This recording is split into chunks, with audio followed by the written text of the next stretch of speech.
Hi అండి, అందరూ ఎలా ఉన్నారు? బాగున్నారా? నేను మీ Vijayasekhar. Welcome to Vijayasekhar vlogs. ఈరోజు మనం సొరపిట్టి ఎలా చేయాలో చూద్దాం.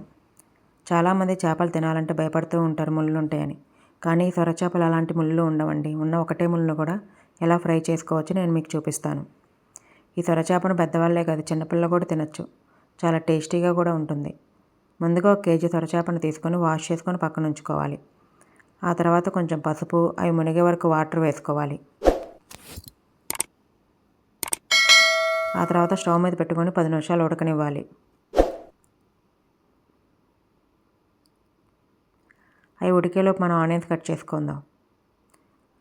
కేజీ సొరచాపకు ఆనియన్స్ కొంచెం ఎక్కువే పడతాయండి. ఆనియన్స్ చిన్నగా కట్ చేసుకొని పక్కన ఉంచుకోవాలి. ఒక 5-6 పచ్చిమిరపకాయలు కూడా నిలువుగా కట్ చేసుకొని పక్కన ఉంచుకోవాలి.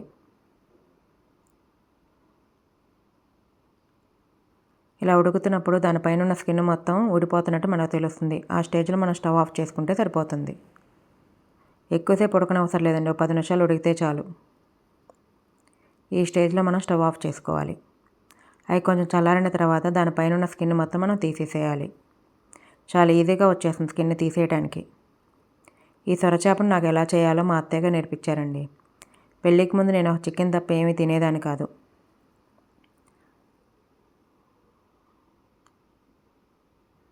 కానీ అన్ని రకాలు తినాలని చెప్పి చేపల్లో కూడా చాలా రకాల చేపలు ఎలా చేయాలో ఎలా తినాలో కూడా నేర్పించారు.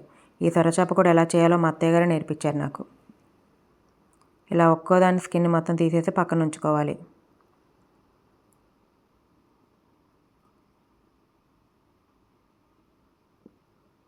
పది నిమిషాలు ఉడికితేనే ఈ స్టేజ్లోకి వచ్చేస్తుందండి మనకి. ఎక్కువసేపు ఉడకనివ్వకండి. ఇలా మొత్తం స్మాష్ చేసుకోవాలి. దాంట్లో ఒకటే ముళ్ళు ఉంటుందని చెప్పాను కదా, అదే ఇది. ఈ ముళ్ళు ఫ్రై చేసుకుంటే చాలా బాగుంటుంది.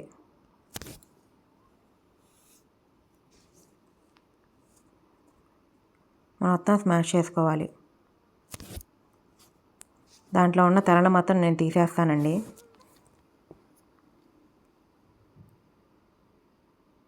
ఇలా మొత్తం స్మాష్ చేసుకొని పక్కన ఉంచుకోవాలి. ఆ తర్వాత ఒక మందపాటి కడాయిని స్టవ్ మీద పెట్టుకోవాలి. ఆయిల్ వేసుకోవాలి. నాన్ వెజ్లకు ఆయిల్ కొంచెం ఎక్కువ పడుతుంది, కానీ ఈ సొరచేపకి ఇంకొంచెం ఎక్కువ పడుతుంది. ఆయిల్ హీట్ అయిన తర్వాత మనం కట్ చేసుకొని ఉంచుకున్న ఆనియన్స్, పచ్చిమిర్చి వేసుకోవాలి. ఆనియన్స్ బాగా ఫ్రై అవ్వడానికి కొంచెం సాల్ట్ వేసుకోవాలి.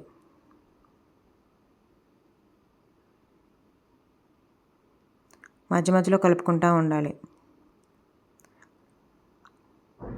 ఆనియన్స్ కొంచెం కలర్ చేంజ్ అయ్యాక 1 టీ స్పూన్ అల్లం వెల్లుల్లి పేస్ట్ వేసుకొని బాగా ఫ్రై చేసుకోవాలి.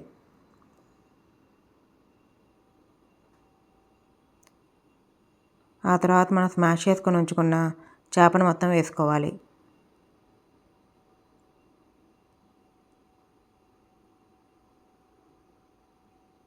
కొంచెం కొంచెంగా వేసుకోవాలి.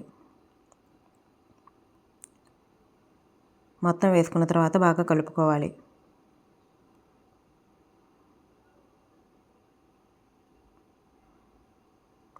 మామూలుగా అయితే చేపను కదపకూడదు అంటారు, కానీ ఈ సొరచేపను మాత్రం స్మాష్ చేసుకొని వేసుకోవాలి. ఆ తర్వాత 1.5 టీ స్పూన్ పసుపు,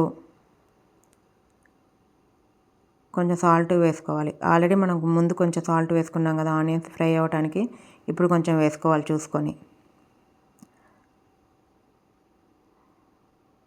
బాగా కలుపుకోవాలి. మీడియం ఫ్లేమ్లోనే ఉంచుకోవాలండి, హై ఫ్లేమ్లో మాత్రం పెట్టకూడదు. ఎందుకంటే ఇది మాడినట్టు అనిపిస్తుంది. అందుకని ఇలా కింద నుంచి ఫ్రై చేసుకోవాలి. 2 మినిట్స్కి ఒకసారి ఫ్రై చేసుకుంటూ ఉండాలి, లేకపోతే అడుగంటేస్తుంది. ఎప్పుడు ఫ్రై చేసుకున్నా కింద నుంచి ఫ్రై చేసుకోవాలి. ఆ తర్వాత 2 రెమ్మలు కరివేపాకు వేసుకోవాలి. చేపల్లో కరివేపాకు వేసుకుంటే చాలా స్మెల్ బాగుంటుంది.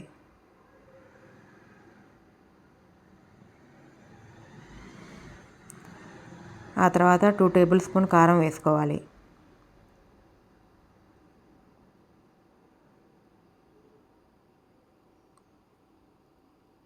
బాగా కలుపుకోవాలి.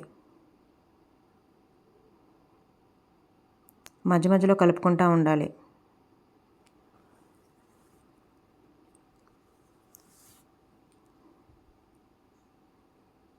ఈ స్టేజ్లోకి వచ్చిన తర్వాత మనం కొత్తిమీర వేసుకోవాలి.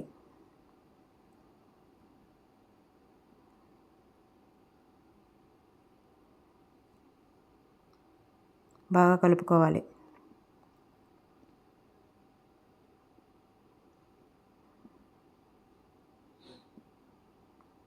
అంతే, ఎంతో టేస్టీగా ఉండే సొరపిట్టు రెడీ. మీరు కూడా ట్రై చేసి ఎలా ఉందో కామెంట్ చేయండి. మీకు నచ్చినట్లయితే నా ఛానల్ లైక్ చేసి షేర్ చేసి సబ్స్క్రైబ్ చేయండి. మీ కామెంట్స్ నాకు చాలా హెల్ప్గా ఉంటాయి.